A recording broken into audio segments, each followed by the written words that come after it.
یہ ایک تسلیم شدہ بات ہے کہ جو خوشی والدین کو بچے کی کامیابی پر ہوتی ہے وہ اپنی کامیابی پر بھی خوشی محسوس نہیں ہوتی۔ والدین کا خوش ہونا، اس کے پیچھے والدین کی بہت بڑی قربانی ہوتی ہیں۔ جب والدین اتنی بڑی قربانیاں دیتے ہیں تو آئیے والدین کو میں ایک گزارش کرتا ہوں کہ والدین بچے کے ساتھ کامیابی کے لیے کس طرح کا کمپرومائز کریں، بچے کو کامیاب کرنے کے لیے کن باتوں کا خیال رکھنا چاہیے۔ نمبر ایک بات یہ ہے کہ بچہ بسا اوقات ایسا کام کرتا ہے کہ بچے کے بارے میں والدین کا دل افسردہ ہوتا ہے۔ دو چیزیں بہت عام ہیں جن کی قربانی کوئی اتنی بڑی قربانی نہیں ہے، لیکن ہم اپنے معاملات میں ان چیزوں کی وجہ سے اپنے بچوں کو ناکام کر بیٹھتے ہیں، اپنے بچوں کی کامیابی کے اندر آڑ اور رکاوٹ بن جاتے ہیں۔ ان چیزوں سے ہم نے کیسے بچنا ہے؟ نمبر ایک چیز ہے کہ بچہ بسا اوقات ایسا کام کرتا ہے کہ بچے کی وجہ سے والدین کے دل کے اندر تھوڑی نفرت آ جاتی ہے۔ بچے کی حرکت کی وجہ سے والدین کا دل متنفر ہونا شروع ہو جاتا ہے۔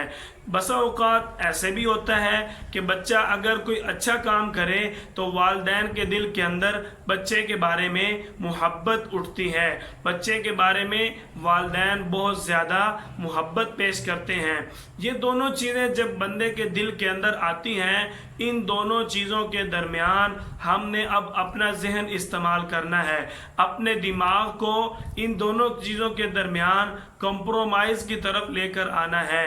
ان دونوں چیزوں پر قابو پاتے ہوئے اپنی محبت کے بارے میں بھی ضرورت سے زیادہ اظہار نہ کیا جائے۔ کہیں ہمارا بچہ ان دونوں چیزوں کو دیکھ کر کہیں ہمارا بچہ غافل نہ ہو جائے، ہماری نفرت کی وجہ سے بچہ تعلیم سے متنفر نہ ہو جائے، ہماری محبت کی وجہ سے بچہ تعلیم سے غافل نہ ہو جائے۔ نفرت اور محبت ان دونوں چیزوں کو ہم نے اپنے دل کے اندر مضبوط کر کے اپنے بچے کو ان دونوں چیزوں کے درمیان ایک درمیانہ پہلو دینا ہے۔ کہیں ہمارا بچہ ہماری نفرت کی وجہ سے بگڑ نہ جائے، کہیں ہمارا بچہ ہماری محبت کی وجہ سے تعلیم میں غافل نہ ہو جائے۔ ان دونوں چیزوں کا ہم نے خاص خیال رکھنا ہے۔ نفرت اور محبت ان دونوں چیزوں کو ہم نے اپنے دل کے اندر مضبوط کر کے اپنے بچے کو ان دونوں چیزوں کے درمیان ایک درمیانہ پہلو دینا ہے۔